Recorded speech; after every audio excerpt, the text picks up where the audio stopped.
primary and secondary road program discussion. Okay, Mr. Shepherd would like to add a discussion on primary and secondary roads. Bob, where could that fit in? So, Mr. Chairman, I would recommend that you consider adding that item right after approval of your consent agenda. So we would slot that in as item number 18. And that would be discussion of a potential primary and secondary road fund.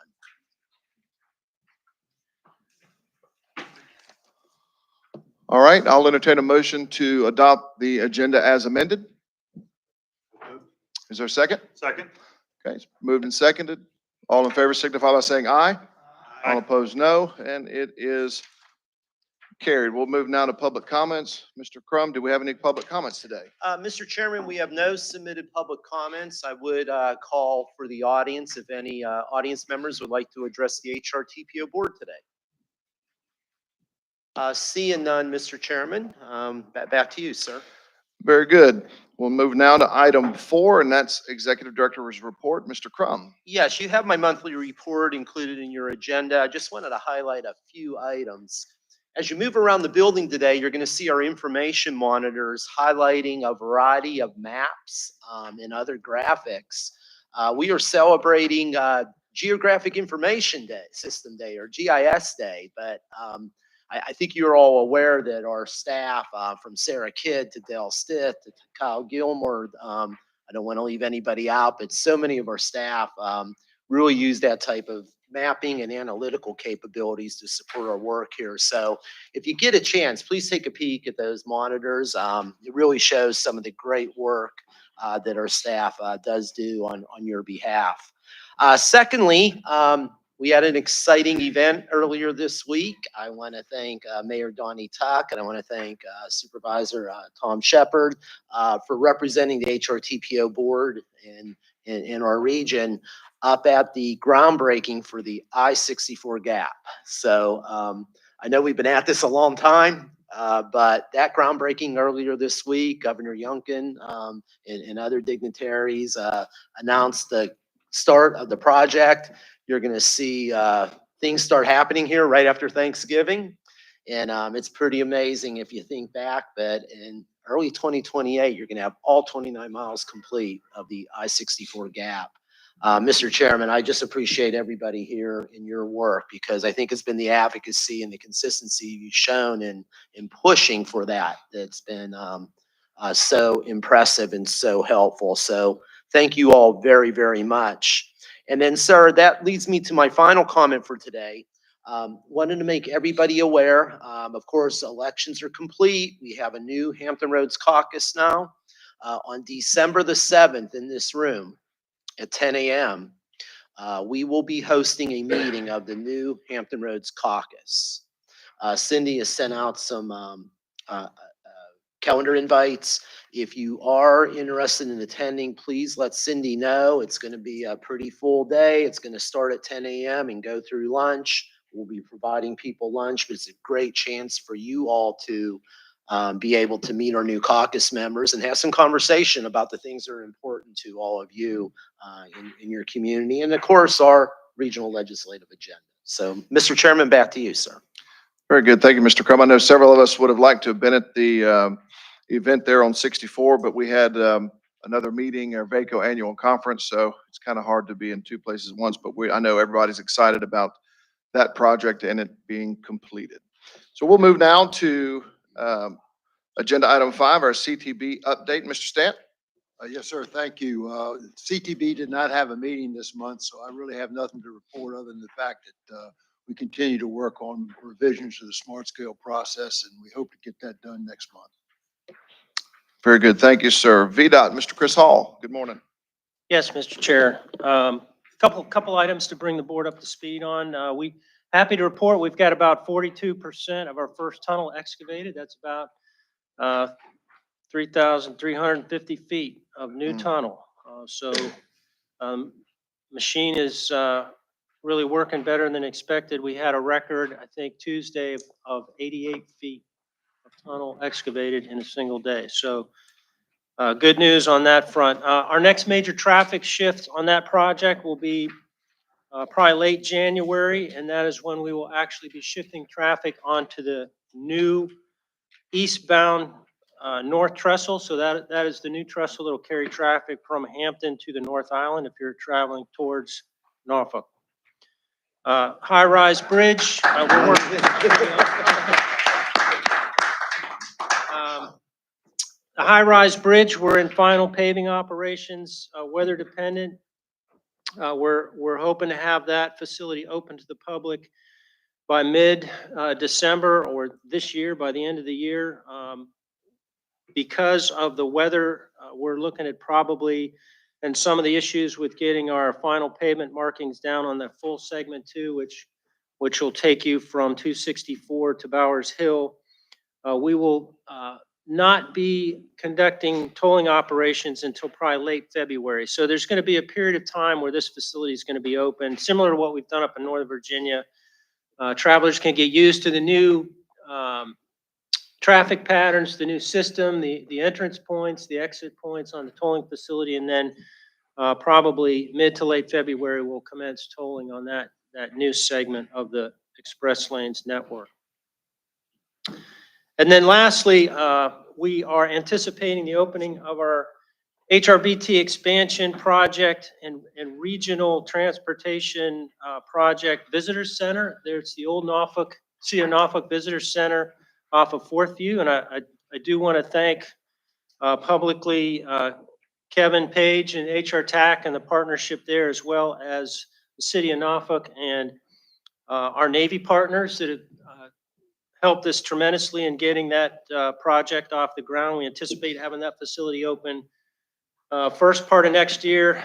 I would say late January as well, when we get all the items inside and get that building ready for opening. We've, as you might well expect, we've had a significant uptick in interest in the project since we've started the tunneling operation. So this will be a great platform for us to host schools, other civic groups, and folks that just want to have a general information about what's going on with the project. So Chris, really we're excited. happy, and the Navy's appreciative you're doing this. You know, we try and work hard as a large government bureaucratic organization. We're sorry it took so long, but we're happy at the end of the day we were able to get it done, and thanks to you, the city, and Kevin Page, that we're able to get this, make it happen. Yeah, Thank you. Absolutely.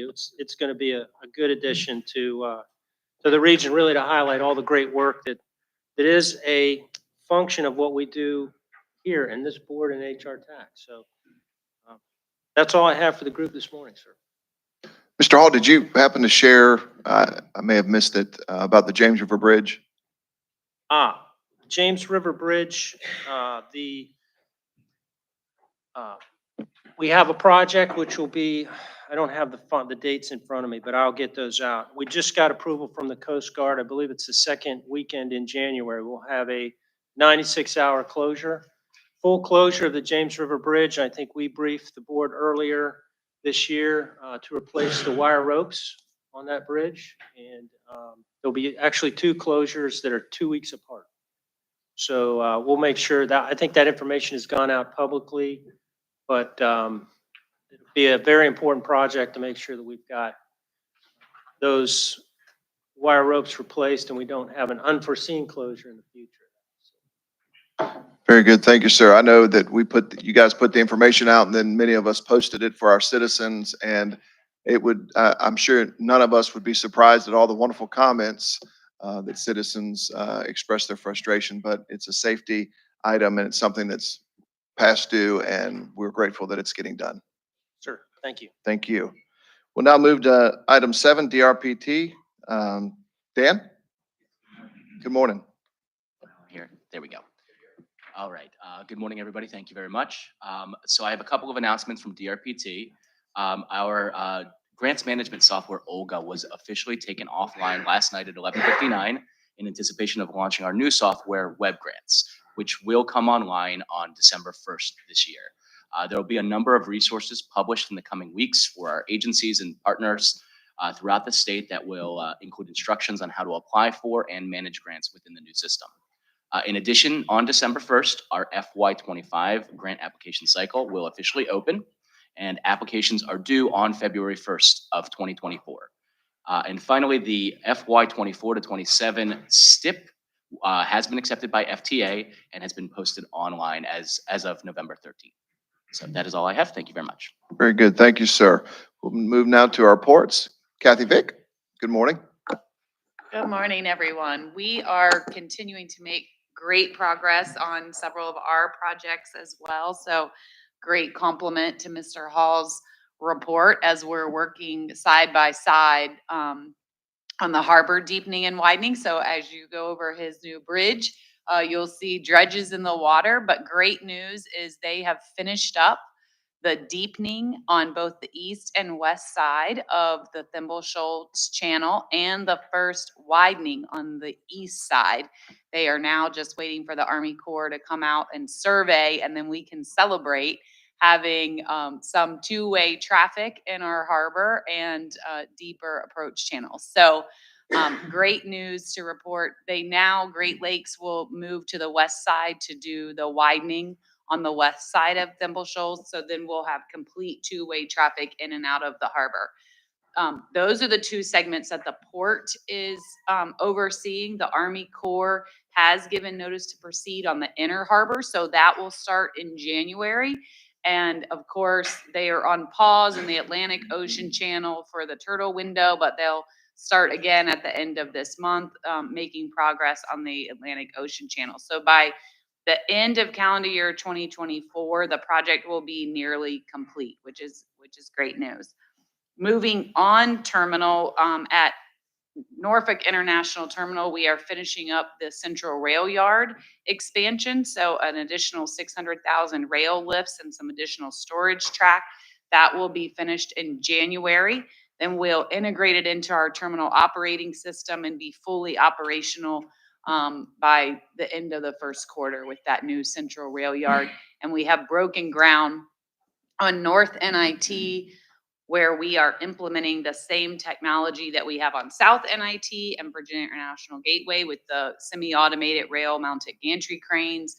We have ordered low-profile cranes, so in concert with the Navy, to make sure they'll boom back instead of booming up, to make sure we don't interfere with the flight path for the Navy. And so that's all very exciting to get started.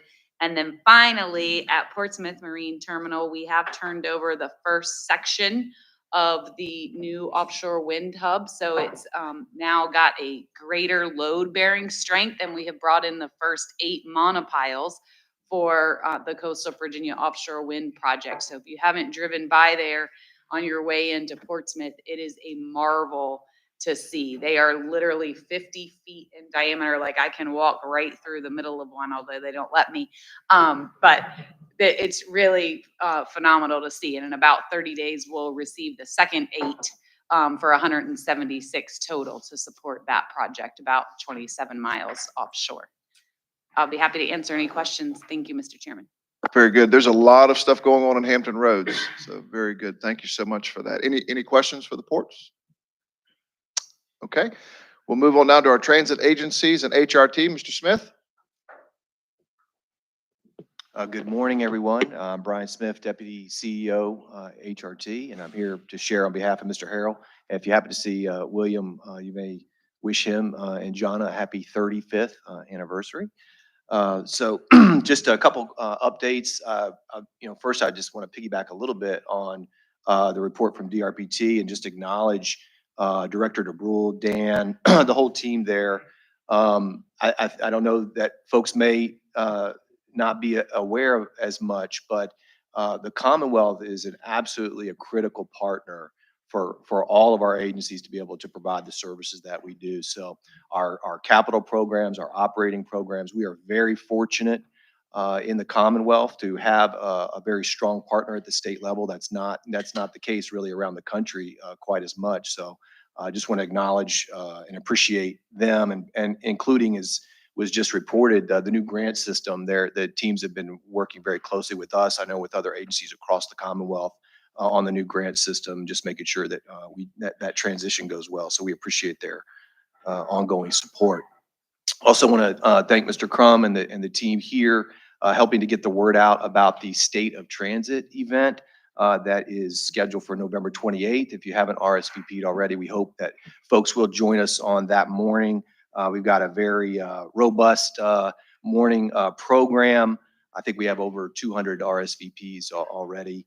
So again, that's the morning of November 28th, and we can continue to get the word out about that if you haven't already seen that in your inboxes.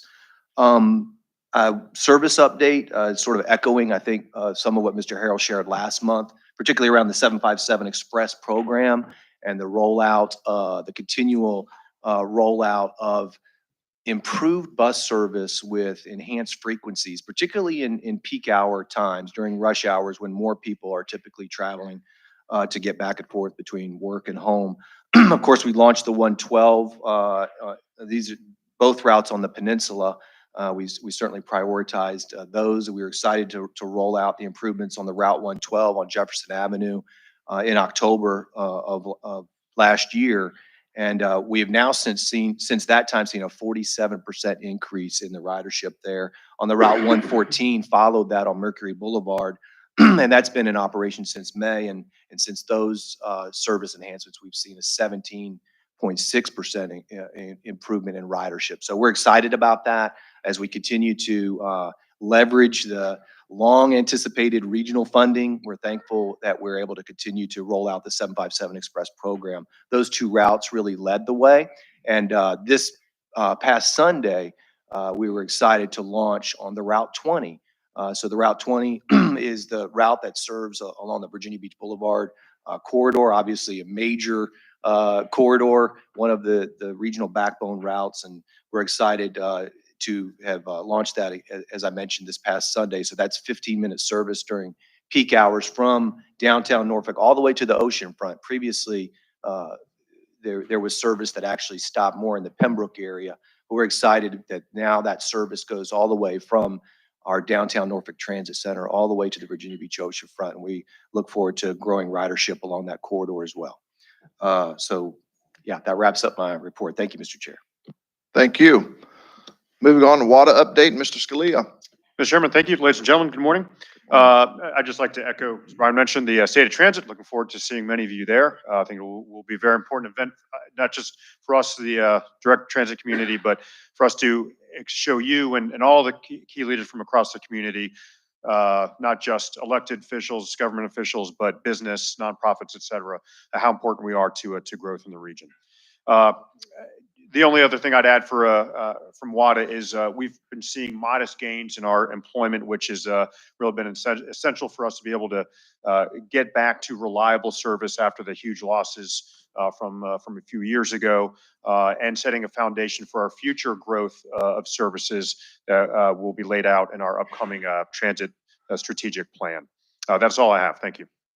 Thank you, sir.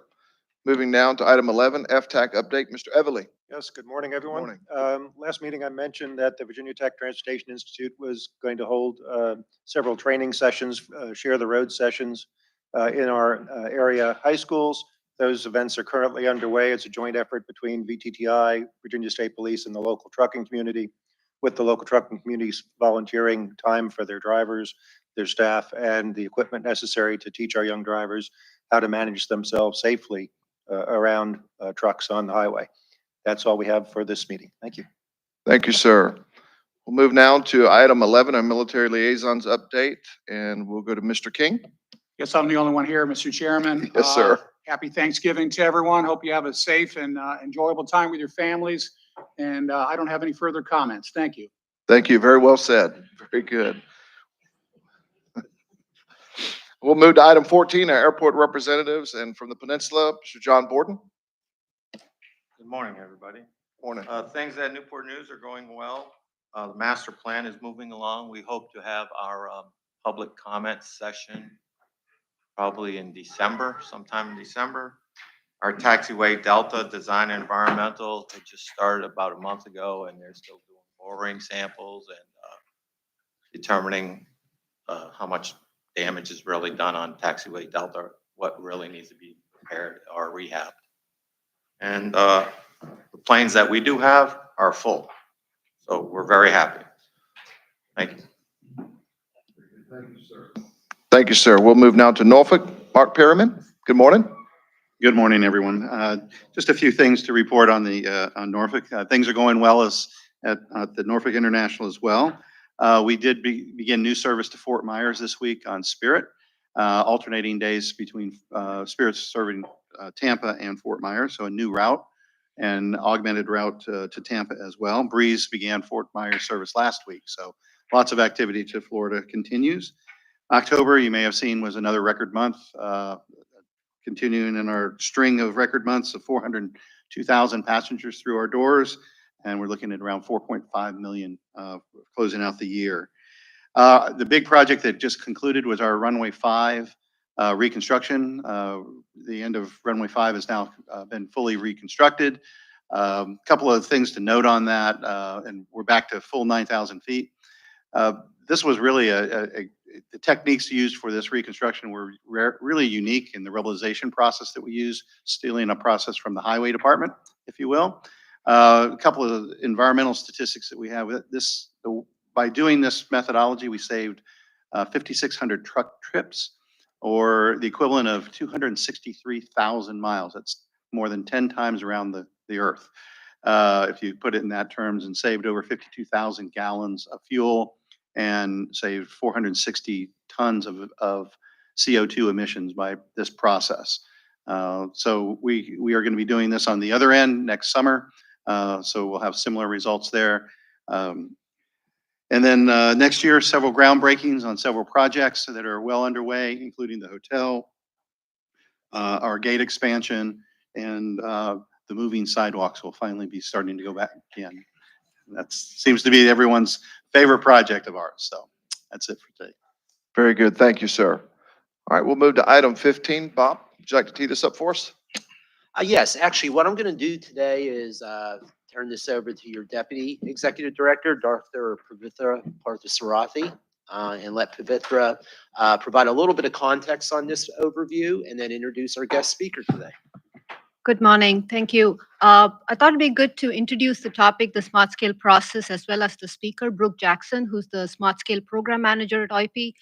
All of us are aware smart scale's been in place since 2015, and we've gone through many rounds, and round 5 just wrapped up in May this year. CTB typically goes through after every round to see how we have done, are the projects being funded the right way, any adjustments need to be made. And OIP staff have been leading this effort. I think Brooke Jackson's been in front of CTB pretty much every month since February. So a lot of conversations, a lot of discussions. From our perspective, we wanted to make sure everyone's aware of what's going on because this informs the next round of smart scale funding.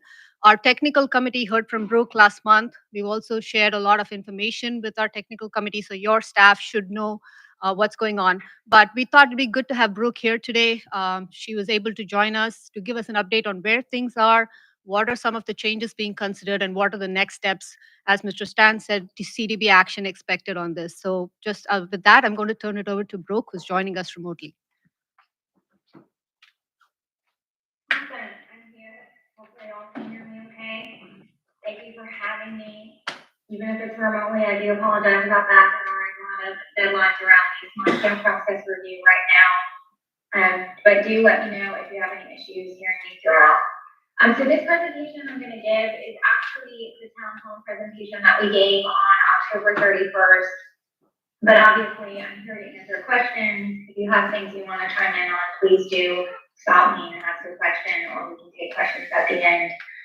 If you don't mind going to the next slide. This is why I put over full town hall overview here. But this is a little bit of an outline. I'm going to be going through our timeline of the process review, our TTB briefings that we've had to date, some survey results, which I think is a good reminder of where we started this entire process review at, and then a review of our staff recommendations. We did go to the board in October with the final staff recommendations. We have received comments from the CTB, and I will be talking through some of that, as we do anticipate some changes will be made from our final staff recommendations. With that, we've gotten feedback received. I'm going to go through some of the comments that we got through from the board for revisions to our staff recommendations. We're going to be running some analysis for them. All right, next slide. So this is an overview of where we've been since February. I think most folks are aware we were at the end of round 5 before we started this in January. We posted our round 5 results, and then we hopped immediately into the smart scale process review led by Secretary Miller to engage in a holistic review of our program. We sent out a survey that was open for 2 months and heavily asked for feedback from our applicant community, from our legislators, from local staff, everyone that we could reach. We tried getting this survey out to. We ended up getting about 400 responses to our survey. And we have been briefing the TPD almost monthly, giving them initially a kickoff with the applicant experience survey feedback. And then we started digging right into our analysis and our consultant's analysis. So I think it's really good to note and to point out that we had a consultant working with us to give an independent review of the previous 5 rounds of smart scale data to highlight problems and issues, working with the survey data to sound whether or not perceptions were real perceptions or if they were just a perception and it's not proven by the data. So we found some interesting results throughout, and I would highly encourage you to take the time to scroll through some of these CTV PDFs that are posted on the website. I'm sure you don't have the time to go back and watch all the videos, but a scroll through on the PDFs will give you, of our actual presentations will give you up to speed. But I am going to give a high-level summary here. Like I said, we went to the final recommendations in October and we did our virtual town hall, asking for final comments from our applicant community by November 14th. So that was on Tuesday. And then we are shooting for policy action on the 5th. What I anticipate is that we will be doing a long CTV workshop on that Monday the 4th, on December 4th. And then on the 5th, hopefully we'll be taking action on all of the proposed recommendations. Next slide. As an overview of how we've worked this entire review, like I said, we partnered with a consultant, HTPS, to review. Yes? Question? Yeah, okay. To partner with this review throughout. We were meeting also with the technical advisory committee bi-weekly, and that consisted of our staff, EDOT staff, DRP staff, VML, VACO, and BTA.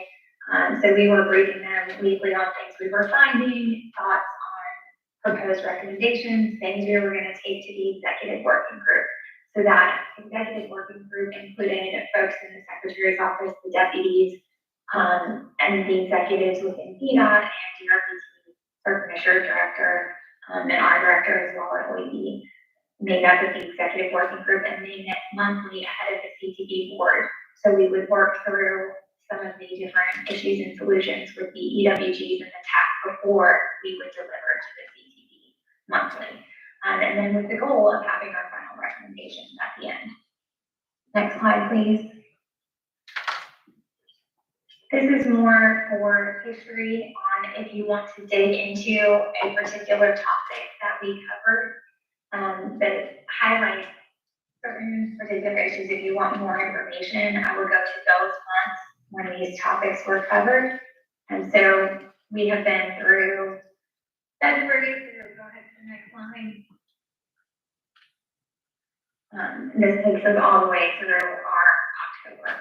We did start giving out the impact and solutions of what would happen and illustrative solutions to our applicants and to the boards they would know. And I think that is our bolded and highlighted information there. Next slide, please. All right, so the survey. NPOs, PDCs, local elected officials and staff, General Assembly members, they all received this, and we got a 31% response rate, and also special interest groups. Around 400 people responded.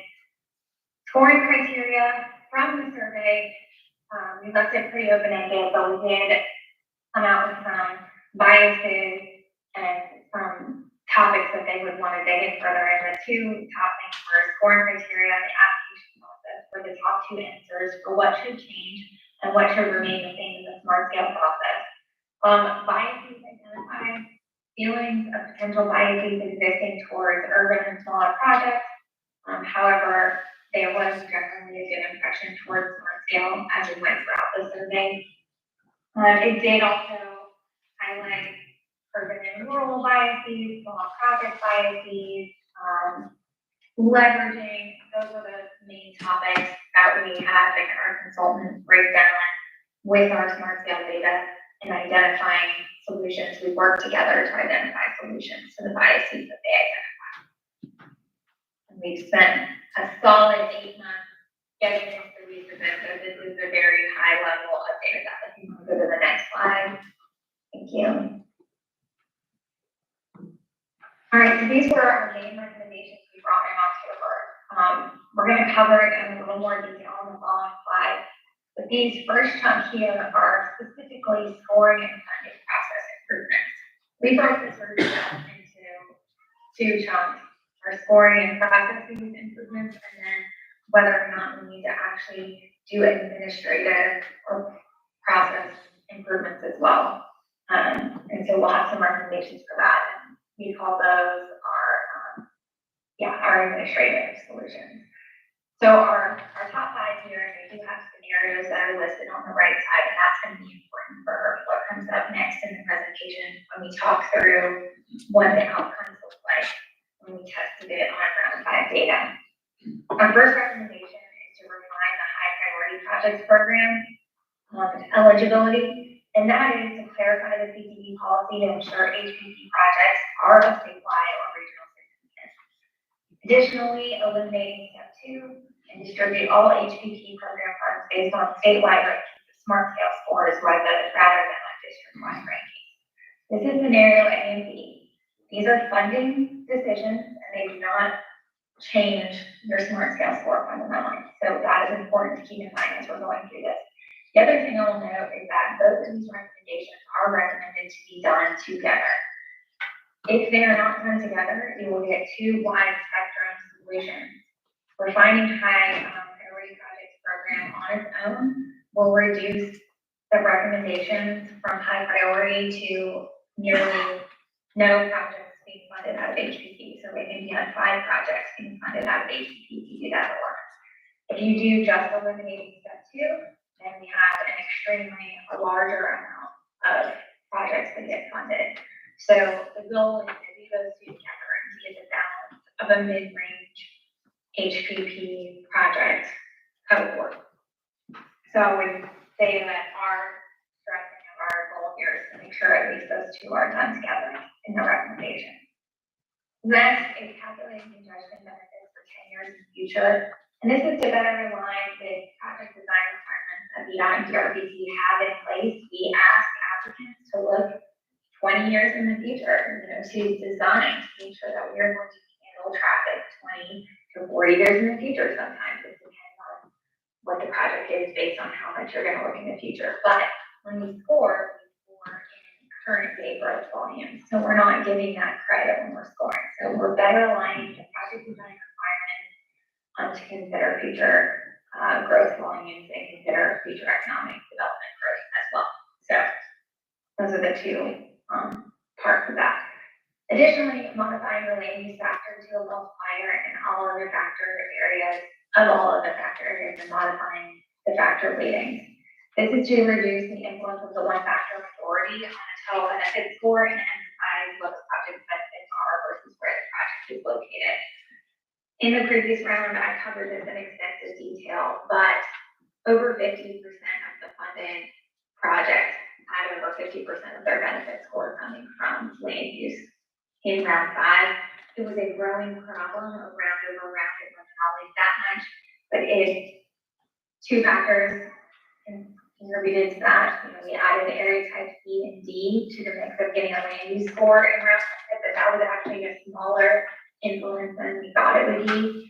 And just that smaller projects are being applied for with the relationship to success of smaller projects getting funded. And I think applicants do adjust to what is successful, and they have found the certain areas that are successful in combining that with land use. So have a recommendation there. And then additionally, DEP worked on utilizing a forward-looking economic development factor.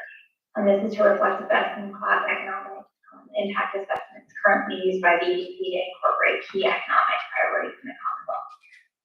They have brought this, their recommendation, just in summary, is that ED1 is what they were proposing on. That particular measure is currently requires a lot of input from our applicant community. It is our one measure our applicants have to give us all the information to provide. It is very tedious for the staff, it's tedious for the applicant community, and it's also tedious for the internal validation staff as well. So the new proposal does not include the applicants participating in ED1, which is in many ways a very positive change. Next slide. I'm going to dig in a little bit deeper into what I was talking about, the summary at a high level. So defining HPP eligibility as it currently stands, we're only, through CTV policy, identifying where a project is eligible, and that would be on corridors of statewide significance and regional networks. So you could have any type of project. You could have a small turn lane project that happens to be on a corridor of statewide significance or within a regional network, and all of a sudden it is HPP eligible. This has opened the floodgates to very kind of exploiting HPP as to what it is right now, is that there are so many projects that are eligible for high priority. And what the state code says is high priority projects mean those projects of regional or statewide significance, such as projects that reduce congestion, increase safety, accessibility, environmental quality, and economic development. The purpose here is to ensure that HPP projects are of statewide or regional significance. What we have recommended is including projects that have certain features that they select on the application.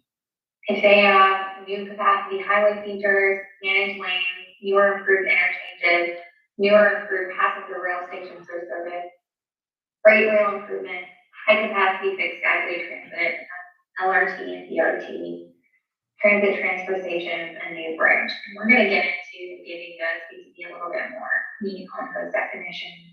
We did get some feedback that they want to know a little bit more detail. Next slide. The current steps for this recommendation is to remove step 2. The current funding steps are listed right there. HPP program is a statewide funding, and it should be distributed and coordinated accordingly is the idea behind removing step 2. In round 5, step 2, 50% of the HPP funds were distributed with a district focus and not a statewide focus. So what that means is the smart scale score ranking was used on a district-wide basis and not on a statewide basis. And so that only left a remaining, out of the 557 million, 274 million was distributed in step 2. So half of that money was distributed on that district-wide basis instead of having a statewide view. So the recommendation is to discontinue current step 2, which provides statewide HPP funds for projects based on district ranking. And the new process would distribute all HPP program funds based on statewide rankings of smart scale scores. I do want to take a moment here to highlight the growth in DGP versus HPP over the years. In rounds 1 through 3, DGP and HPP were exactly the same amount. It was 50% and 50% went to each program. In round 4, we have the omnibus bill that came into play. And that brings in the gas taxes that are collected as a part of the omnibus bill and puts that into the DGP. And that's actually known as a supplemental grant program, and it boosts the DGP. So now DGP, as in last round, was almost 2/3 of the money, and HPP was 1/3. It's not always going to be that exact split. The DDOT financial folks will often remind me, don't get married to those splits. But DGP is always going to be significantly more than HPP now, moving forward.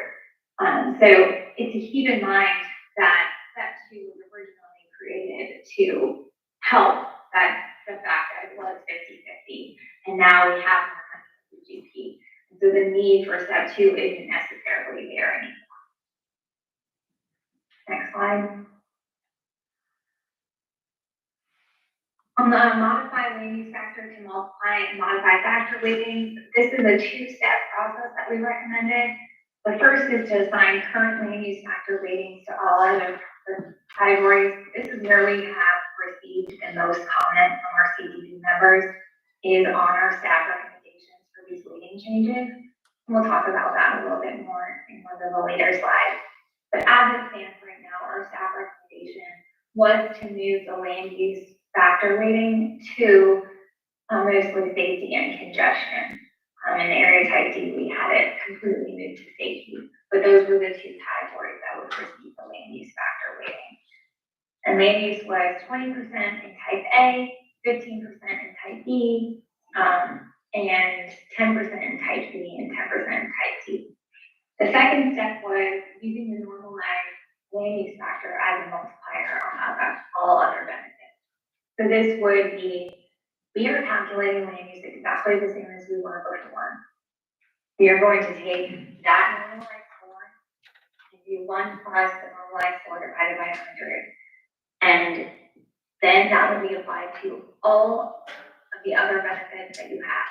The goal here is to have benefits in other categories besides land use. So if you were only receiving a score in land use, you will not receive a score now. If you received a score in any other factor, those scores will be boosted by your land use score. Next slide. On our administrative or process and procedural changes, we had 3 main improvements. The first is to streamline the smart portal process by obtaining OEB, VDOT, and DRPT approvals prior to submission. I do want to stress that this is not new. We have always required the approvals to be obtained before you submit. We're just not validating it until after submission. And I think the realization of how many approvals were not gained, were not received or seen until after we're in the validation phase. So this is to actually bring the approvals forward, and we're actually proposing putting in the portal electronic sign-offs for approvals. And you will not be able to submit until you receive those electronic approvals. The goal here is to improve the application quality and readiness and to only score completed applications. So we'll be putting out a lot of training when it comes to all of these items, how it would be implemented on the pre-app side versus how it would be implemented on the full app side, what the expectations are, what you should move forward with and not move forward with if you don't think you have an approval in place. This is going to be a huge partnership between VDOT and DRPT with the staff as we move forward. And then creating a 3-tier application limit at 3, 4, and 6. This is a change from our original staff recommendation of a 2-tier limit at 2 and 5. And this focuses on applicant priorities to improve overall outcomes and increase the application success rate. Time and consensus funding decisions, performance, and delivering projects. So once we put out the smart scale results, we plan to provide the CTB members the performance reports that the local assistance division has been working through. Russ Dudley made a presentation in September. If you want to learn more about the performance reports that they're putting out, we will make those available for the CTB members in conjunction with considering the CTB projects or the smart scale projects for inclusion in the SIP. And to consider the applicant delivery performance in the final consensus for funding decisions is the goal here. Next slide. Question? Makes sense. No, go ahead. You're okay. Is somebody just nervous? Nervous on the delivery one? But yeah, jump in again if you do have questions. It's all good. I can stop.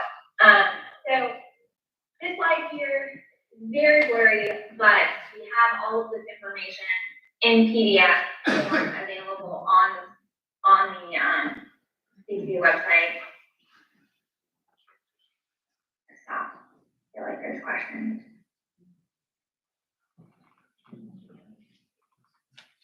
Brooke, if you would like to summarize so that we can take some questions, that would probably be a very good thing. Yeah, so in summary, we have put out illustrative results of the illustrated impacts based on round 5 applications by district for every single scenario I highlighted. And we also have the cumulative impacts of those. So it's really important to distinguish just because you make one change, you can be able to look at what that one change will do, but it might have cumulative impacts. I think it's important to highlight, we did add in here, if a solution had a rank change with it, there's a change in rank column, so you can see there was a positive or negative impact by making that change to a particular project. I will give you a heads up that this doesn't have every single project that was applied for. It's only if it was impacted by any singular scenario. I will say we are changing that process ahead of our December packet that'll go out. Every single project will be included in that December packet. Next slide. Not going to get into detail on these. These are just a summary of some of the comments that we've used in the consideration of the recommendation that I listed out. You can review and have that available. If you want to just skip through the next couple of slides. Yep. And then one more and I'll talk about that in the next one.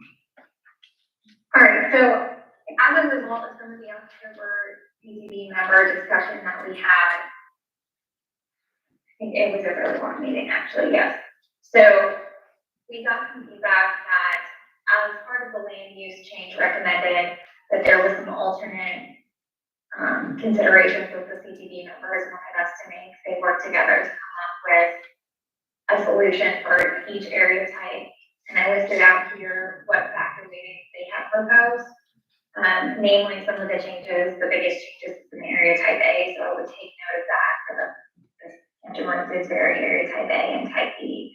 But most of these reducing congestion in area type A, increasing safety, but it is less than what our staff recommendation was originally.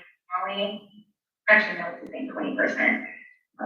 And the biggest change is the 25% on accessibility, and then the staff recommendation was 15%. So I would take note on that for area type A. The weighting change within the 3 accessibility measures was requested to go from 60-20-20 to 40-20-40. And A3, that last 40, is our multimodal measure. So that's aimed at improving the multimodal projects. And then additionally, there was a request to split the congestion factor 50% current day and 50% future day. There are some mechanics issues with that, but that was the request at the time. Go ahead forward. Brooke, I want to jump in real quick. You've got, or well, it looks like the end of that one. You've I think got, we're done. Yeah. all right, you had a lot of information for everyone to try to process and digest. So I'll just ask the members, are there any questions at this time that you all would have for Ms. Jackson? All right, seeing none. Thank you so much for presenting to us. And if we have any questions, we'll go through our executive director and get those to you. Thanks so much. All right, thank you. All right, we'll move to agenda item number 16. Bob? Yes, we're going to have Keith Nichols, one of our principal transportation engineers, come on up to the podium. Keith is going to be giving you his regular presentation on our State of Transportation and Hampton Roads report. I think you agree, Keith does a great job on this every update and is able to give some great information that gives some indicators in terms of how things are trending with our regional transportation system and network. So Keith. Great. Thank you, Bob. Good morning, everybody. Today I'll be presenting the State of Transportation in Hampton Roads for the year 2023. This is a report that we release on an annual basis, along with a couple other reports that you see me here present on a regular basis, which are the Roadway Performance Report and our System Performance Report. As part of the State of Transportation, though, we look at the current status and all facets of our regional transportation system, whether it's air, rail, the ports, anything to do with our roadways, bicyclists, pedestrians, anything that we can get data on, we try to put into this report. As part of it, we look at historical trends, usually the last 10 years of data, just to see what the trends are in our region, and also any new developments that may have happened in the last year or two. We like to highlight those. And one other thing we do is we make comparisons with other large metropolitan areas. So there's a list of about 41 metropolitan areas with populations between 1 and 4 million people. So we try to see how each of these facets rate. Do we do especially good, especially poor, in the middle, just to see what those comparisons are. So with that, I'll go over some highlights from this year's report, starting with air travel in our region. As you've heard, our airports are doing pretty well recovering from the pandemic.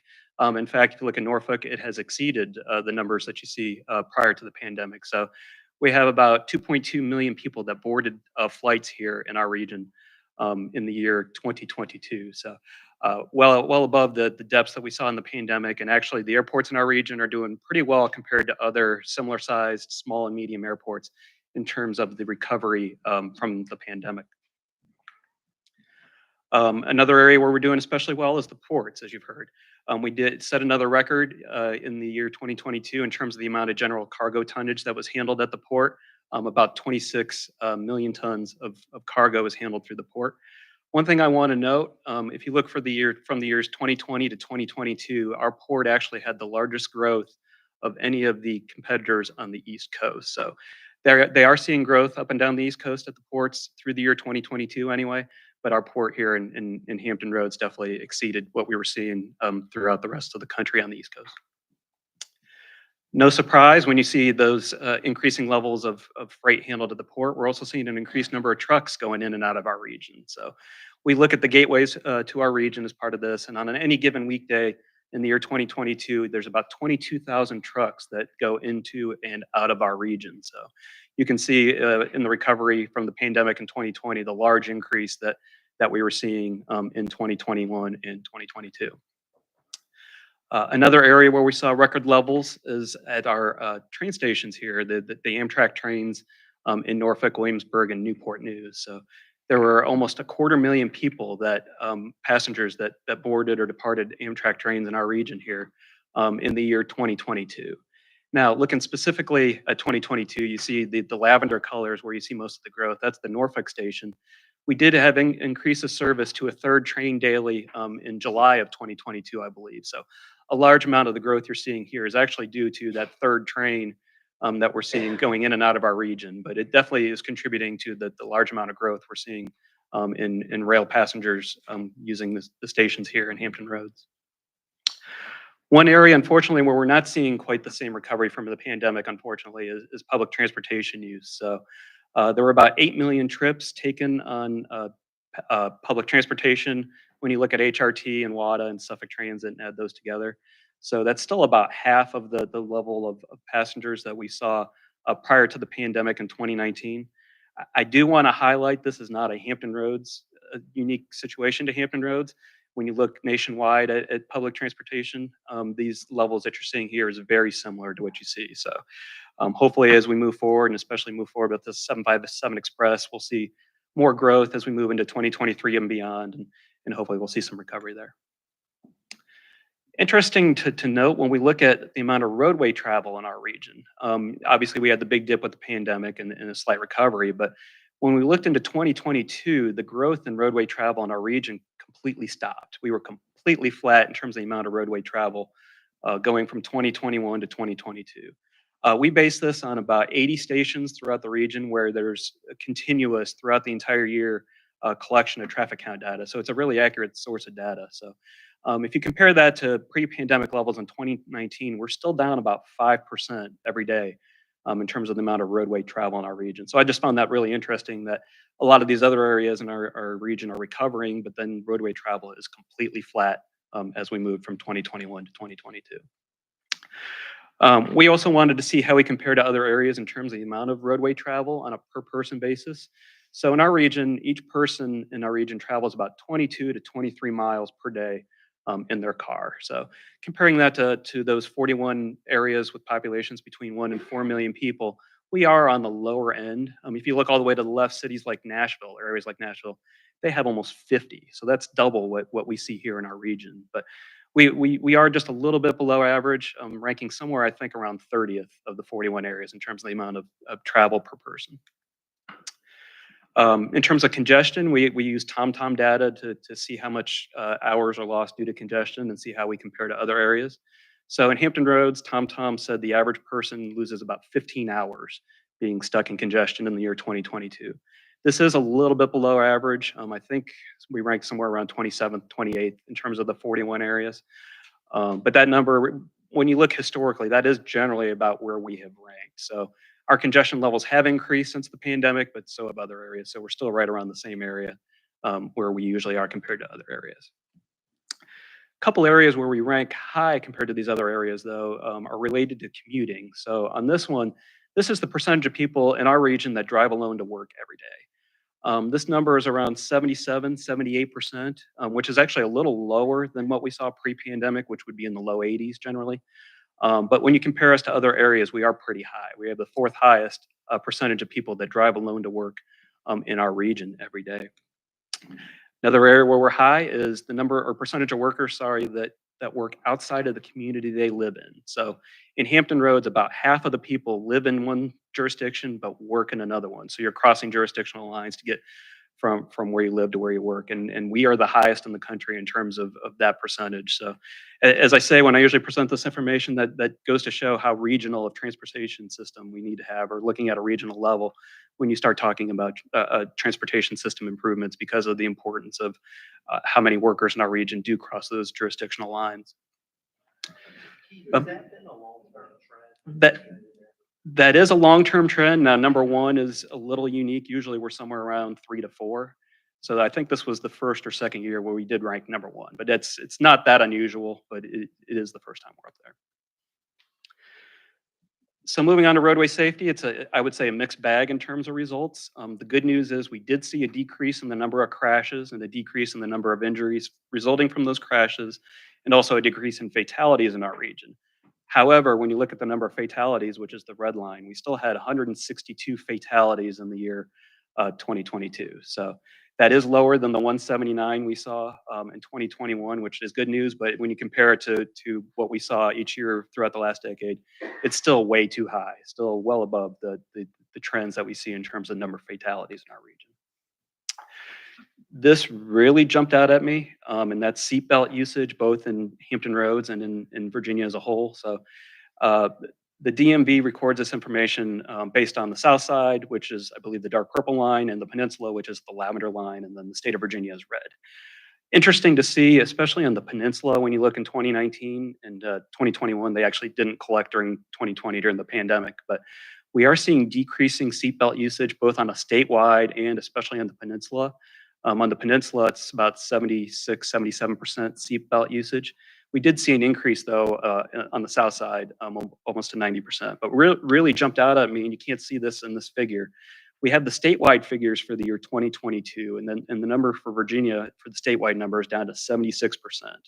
And that really jumps out because that's dead last of any of the 50 states in the District of Columbia in the country. So you compare it to the West, the South, the Midwest, anywhere. Virginia in 2022 actually had the lowest safety belt usage rate of anywhere in the country. Keith, let me stop you for a second. Mayor Tuck? Yeah, I'm just curious how you measure that. Is that based on maybe citations written or what? No. How do you know? So DMV contracts out actually with Old Dominion University, and they do an annual survey each year.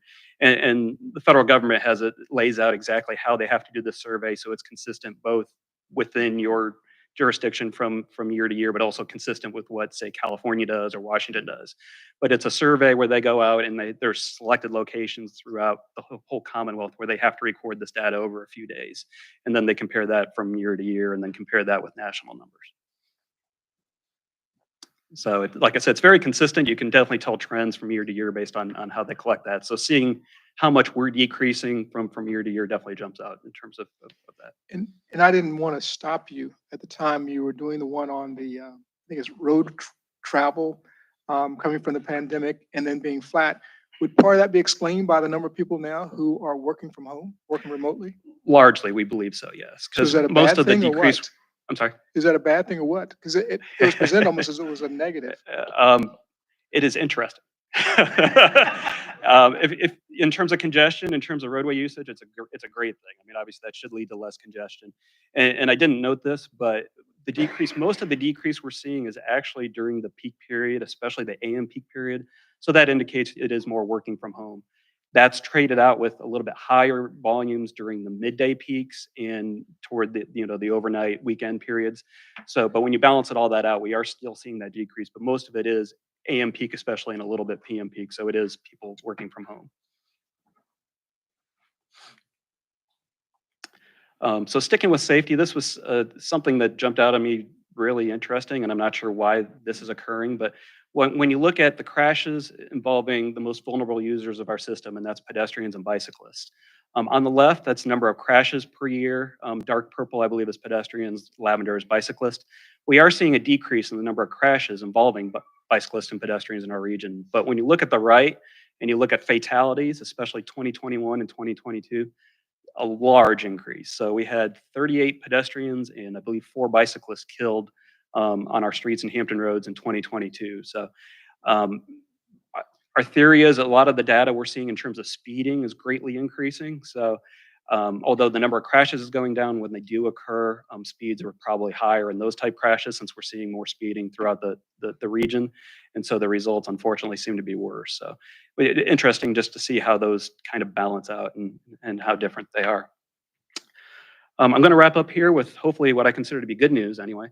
When one of the things I wanted to talk about was structurally deficient bridges in our region, or bridges that are considered to be in poor condition. So fortunately, in our region, that number has gone down every year. If you look a decade ago, it was about 80 bridges, but when you move to 2023, we're down to about 36, 37. So less than half the number of bridges in our region are in poor condition now than they were 10 years ago. And a lot of that's due to the increase in funding from VDOT toward maintenance and especially the state of good repair.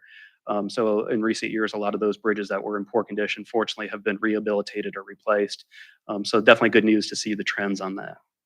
And last of all, I usually like to end with this one because I don't think we quite, the word of this doesn't get out as much as I would hope it is. But when you look at comparable metropolitan areas, we almost always have the best air quality. When you look at the ozone numbers, which you have to look at the 4th highest daily maximum 8 hours. So long story short, what are the levels of ozone in your area? We're almost always the best in terms of those numbers when you look at all these comparable metropolitan areas. So I usually like to end with that slide, just a little bit of good news and hopefully we can get the word out there about how good at least the quality of life is in our region when it comes to that. So with that, the draft version is currently out for public review and it'll be open until December 1st. So if you have any comments, please send those my way. And we'll hopefully be back here at the January meeting, ask for approval of the final document. With that, I'll open it up to any questions you might have. Keith, thank you for a great presentation. Any questions or comments? Mr. Smith. Yes, thank you, Mr. Chair. Just want to take a moment and, acknowledge the team. Thank Keith, thank John. I think this report is always very informative, and illuminating. Want to speak briefly to public transit. And I think Keith also sort of referred to this as well. There's a little bit, I think, of perhaps a data lag, or just we haven't yet seen, and we look forward to seeing the improvement, particularly on ridership, as we continue to roll out the 757 Express program. I reported on that earlier in terms of the growth that we're already seeing in the routes that we are rolling out. That being said, at the same time, I think this, and it's a longer term trend that certainly we were witnessing before the pandemic, and the pandemic only, was a significant disruptor and certainly increased our challenges. For HRT's part, we're probably in the range of system wide of maybe 50 to 60% recovery in terms of ridership pre-pandemic. So we're not out of the woods yet, but we are moving in the right direction, particularly as we're investing in these routes.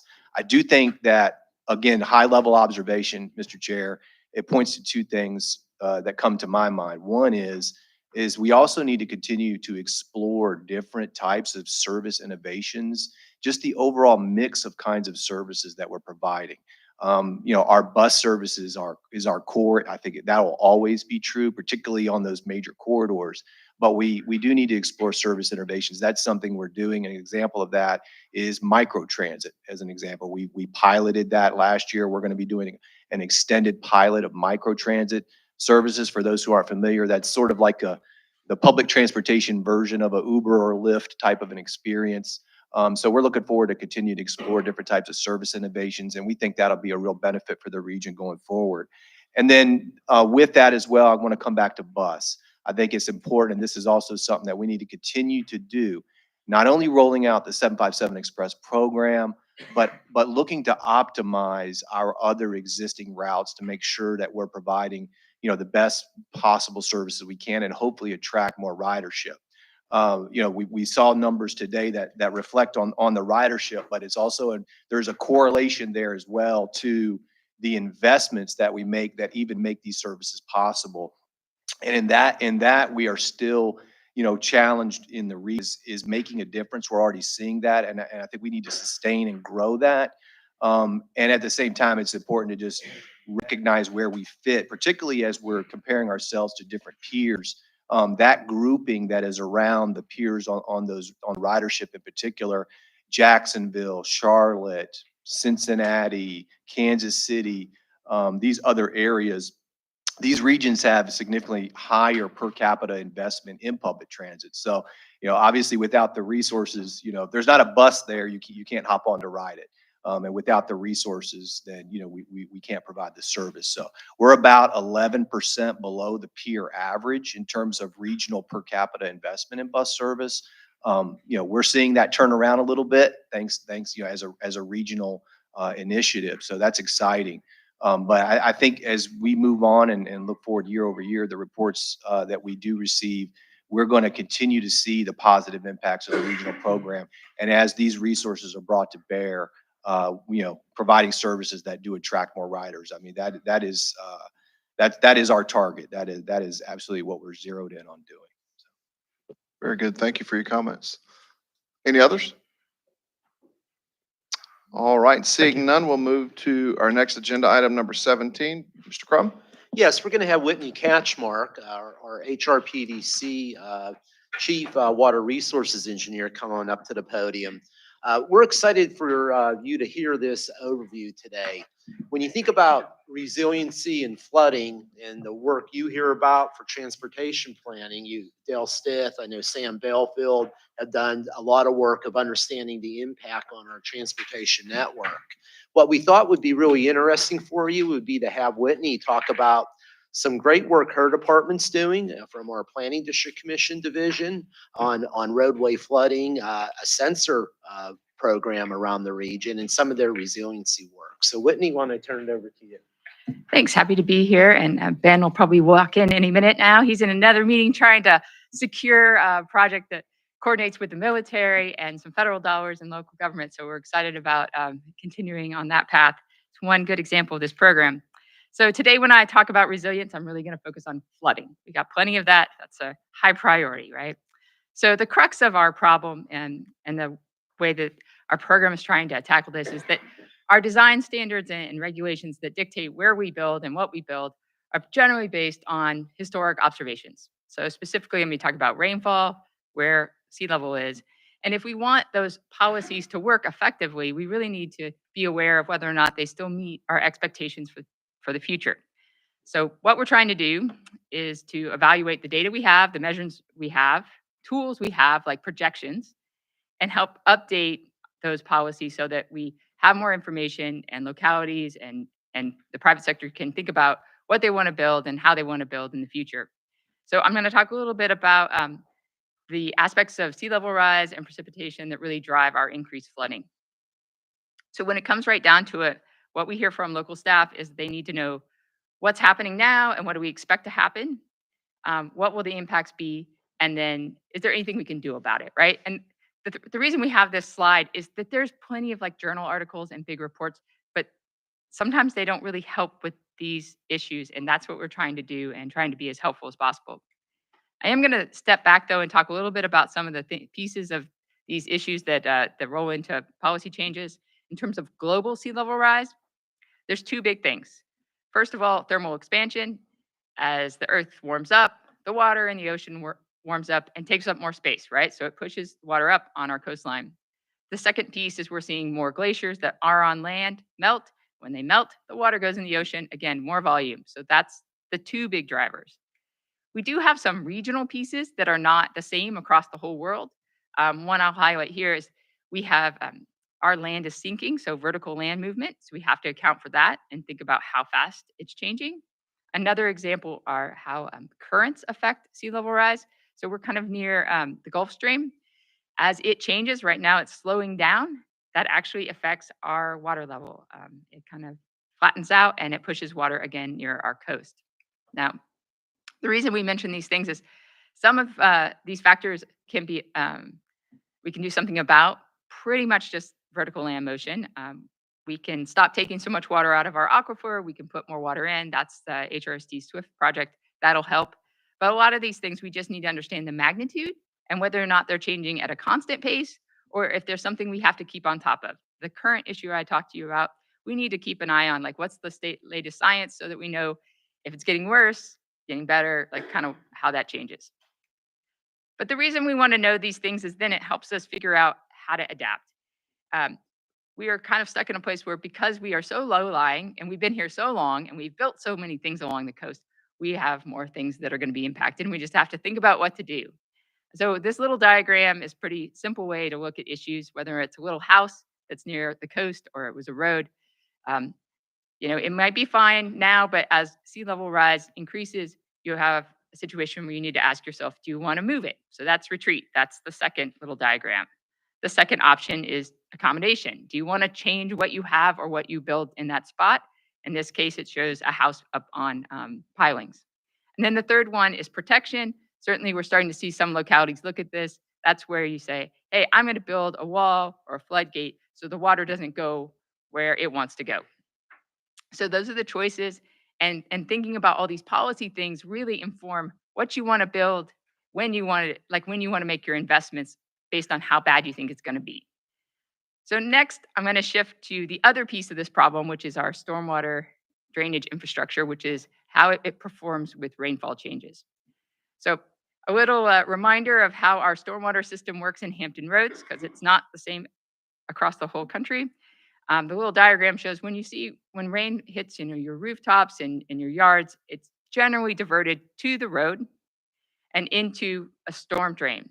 And that top picture in the slide is what it looks like, right? It's just sort of like a little hole, right, in the curb. That is typically how water gets into the stormwater system.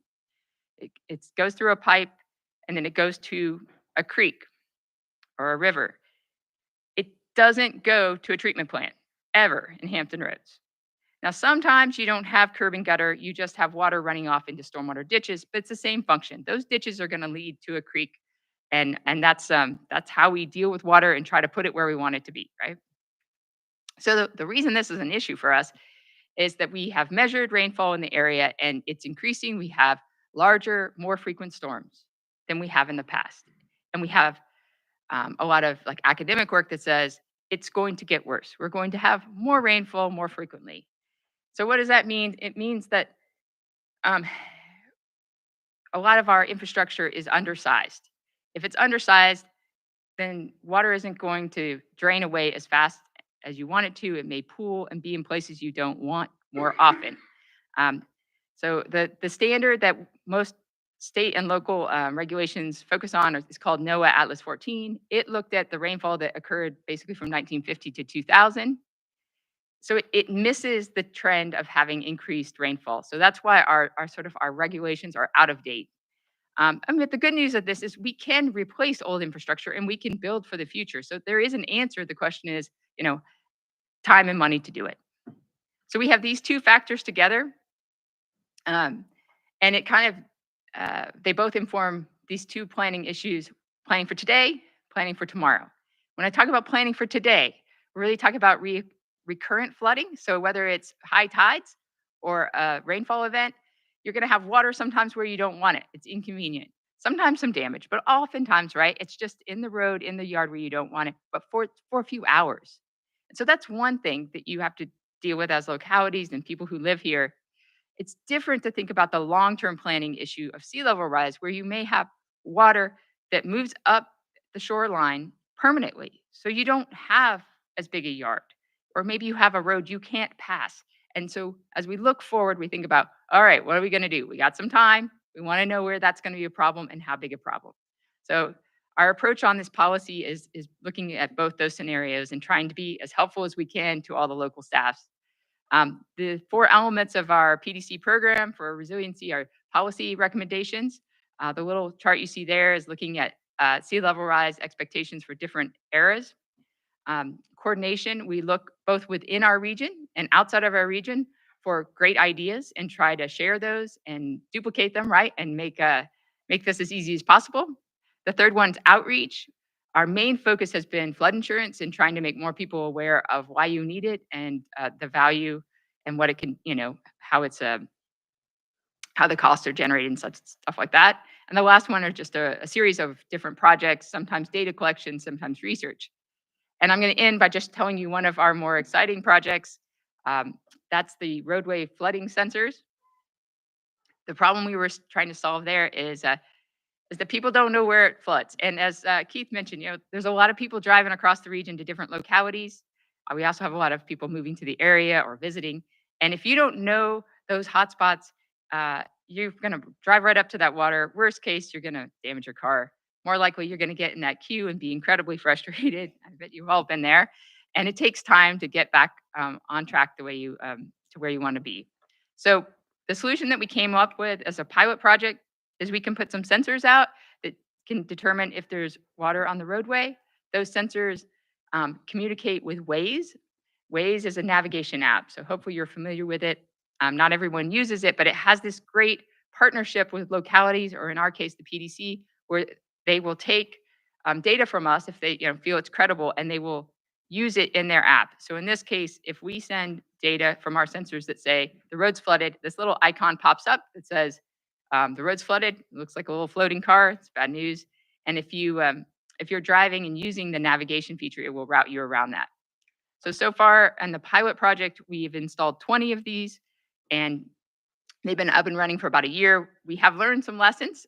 We're going to think about how to improve both the installation and the maintenance, but we're right now looking at expanding the system because it does seem to be a very useful thing and put us on the track to having information to help people stay out of trouble and stay off those flooded roads while we can. So I appreciate the chance to talk to you all. There's a lot more going on in this program, but happy to answer questions.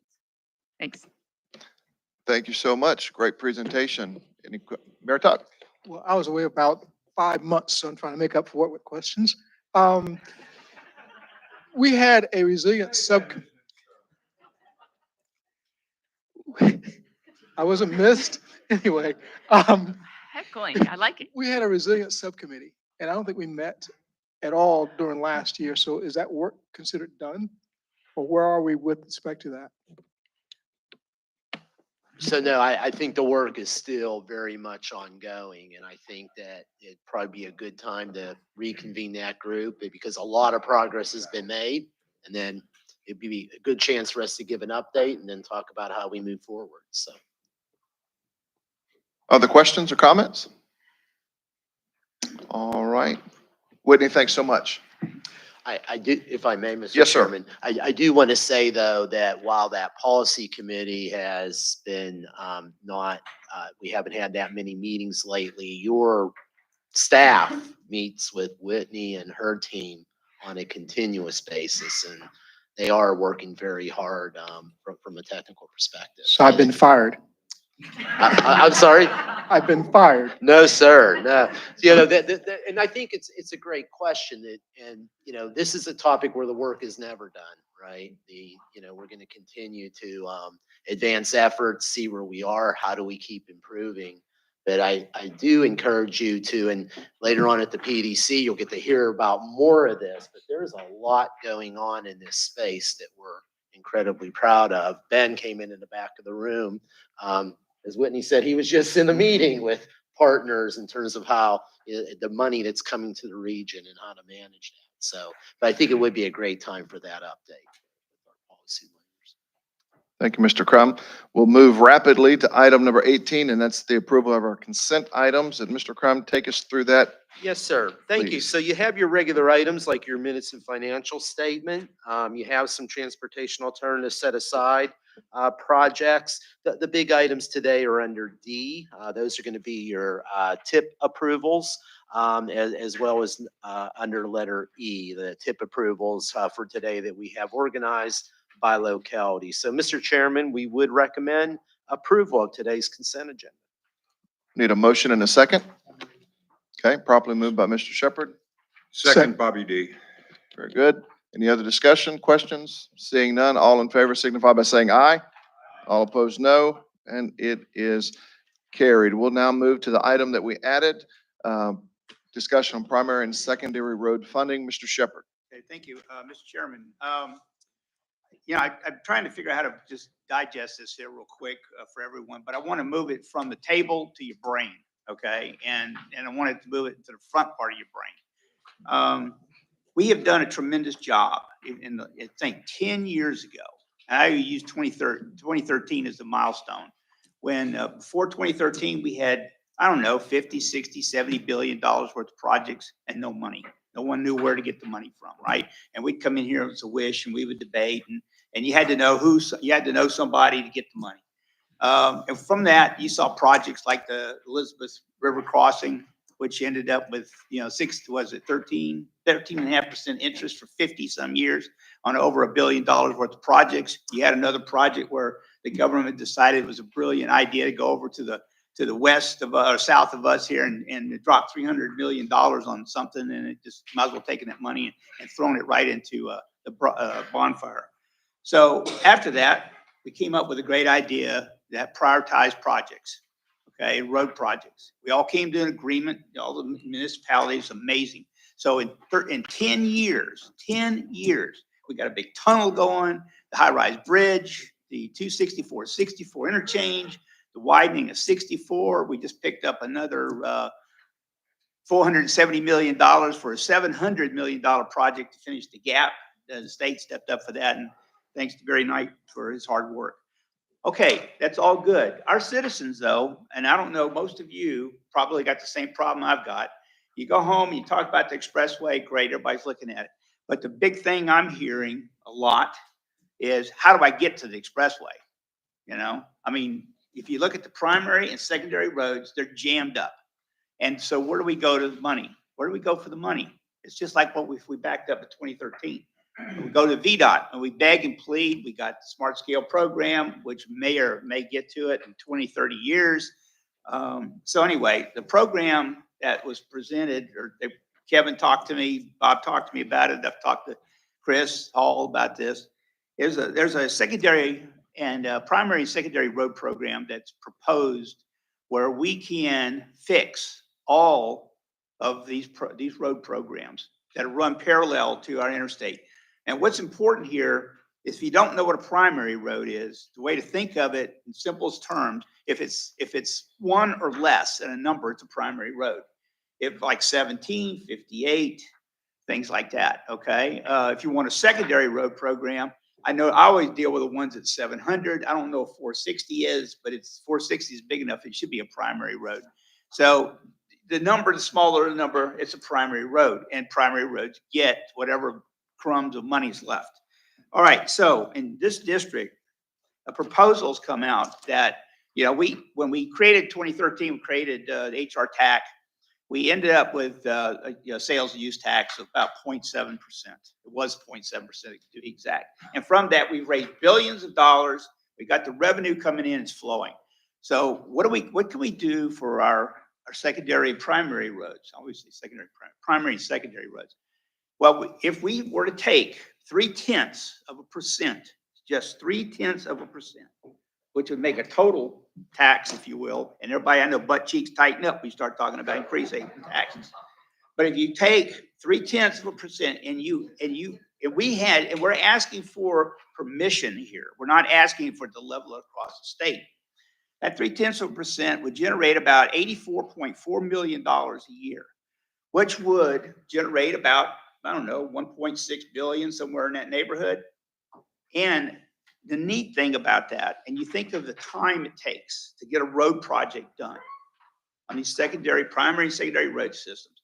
The neat thing about that is that you could address all the parallels, all the roads in Hampton roads that feed into the interstate and the ones that feed into the primary, secondary roads. Let's think about that. 17, 58, I want to say 17 again because it's important to us. 171 Victory Boulevard. You could fix all those. You could widen them, do whatever you need to do, the bridges, everything else, and you could do it by 2029. Think about that, by 2029. Now, you think I'm crazy.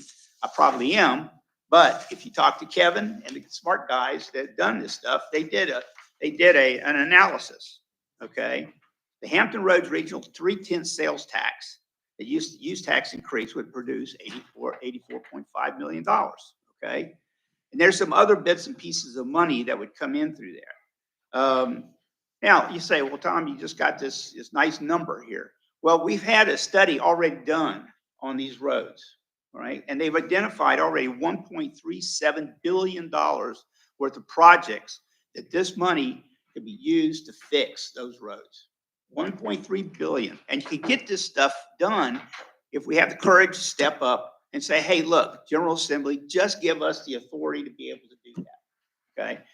Now, there is and I'm not gonna, probably talk too much, but I'm pretty passionate about this. Because when in your county, although we only have 72,000 people in there, I'm living right up next to Hampton, Newport News, the city of Poquoson, James City County, okay? Williamsburg. I want to leave out Williamsburg, okay? And all these kind of my people in there, they go back and forth across to all these municipalities. We got businesses that are coming in, and the businesses are struggling. We got some project up in our area. It's about 400. I'm getting the hook here. 400,000 square feet of space, but a business, it's a storage facility, warehouse that trucks have to come in off the port to be able to put stuff in.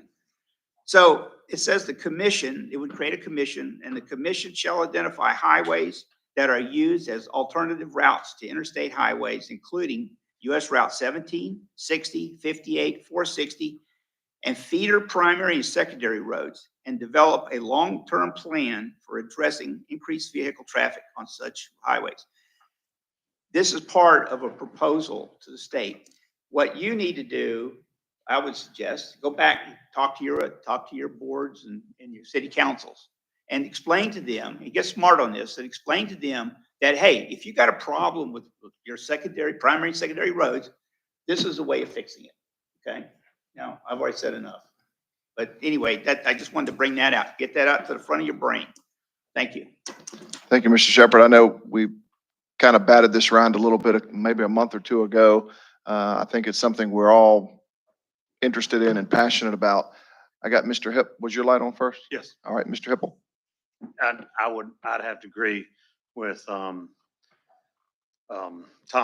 And if Tom's gonna sit there and have a tax increase, and as everybody knows, Tom ain't for any tax increase. So, and the last time we brought this up, all the mayors were traveling and out of the area, and we suggested this and brought this forward. So this is definitely something I'd be behind as far as taking care of our secondary roads and primary roads that we have in our area. So I think Tom's right on target with this and bringing it up today. And I'd support it. And I think it's something that we need to move as a group sooner than later. The longer we wait, the more expensive it's going to get and the less we're going to end up in our coffers. So this is something, it should have been a penny right from the start, but it wasn't. And now it's just bringing it to a penny. So Tom, thank you. Mayor West. Yes, sir. I agree with Mr. Hippel and Mr. Shepherd. I think we should move forward. One of the biggest complaints that I hear in Chesapeake is traffic. And I told Keith after his presentation that I can now at least say to them, well, you may be waiting in traffic, but you're breathing better air than you. That's a good thing. But anyways, I think it is time, particularly with the change in the state legislation. So I think it's time. I'm with you. Very good. Any other comments?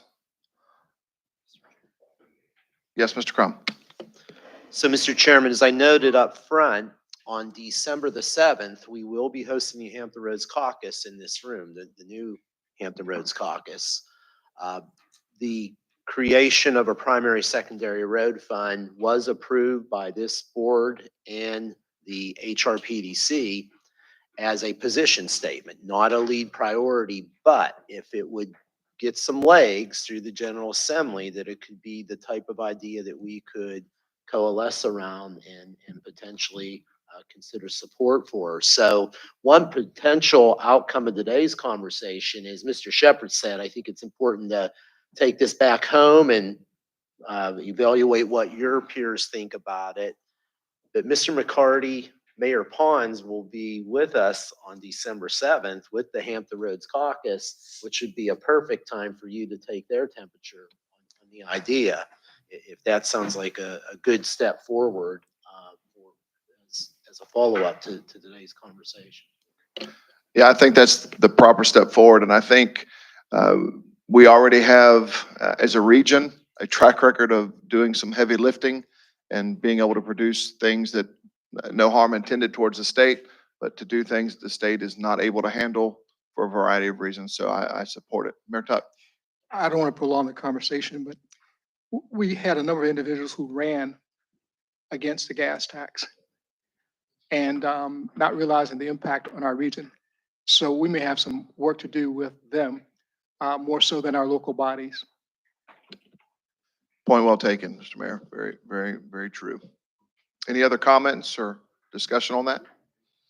Thank you, Mr. Shepherd, for bringing us full circle back to it. Bob, if you'll quickly take us through the rest of the agenda, and then we'll be out. Yes, sir. You have your 3-month tentative schedule. Keeping in mind, December is the meeting month for HRTAC and Harumpa, so TPO board will not meet in December. We'll be back together again in January. You have your advisory committee meeting minutes. One item for your information. Quan McLaurin distributed for you today at your place the Title VI and Limited English Proficiency Plan that was approved by both the HRTPO and the HRPDC. We're very pleased that that has also been endorsed to carry forward by our VDOT partners as well. So Quan, thank you for your work. But we wanted this in everybody's hands, so you have this information. More info to come on that in terms of next steps as we move our efforts forward. And Mr. Chairman, I'll just conclude by saying that we have lunches for everybody over behind the reception area, and our HRPDC meeting will begin at 12:30. Very good. And in closing, happy Thanksgiving, as it was noted earlier, to all of you, and have a wonderful holiday season. We are adjourned.